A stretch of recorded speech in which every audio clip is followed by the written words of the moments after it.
Hi everyone, here we've got Xiaomi Redmi Note 8T, and let me show you how to check IMEI and serial number on this device. So actually we've got two options to choose from. The first one is using the dialer and the second is using the settings. So let me show you the first one. Let's open the dialer and let's type *#06#.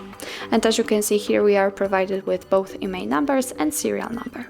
Let's click on OK, and let me show you the second option. Let's open the settings, let's tap on my device.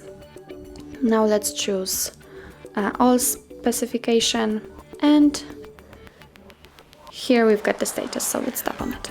As you can see here, we've got both IMEI numbers, and if you want to check the serial number, simply tap on model and hardware, and here we've got the serial number also. So that's all. This is how to check IMEI and serial number in your Xiaomi Redmi Note 8T. Thank you so much for watching. If you find that this video was helpful, please hit the subscribe button and leave the thumbs up.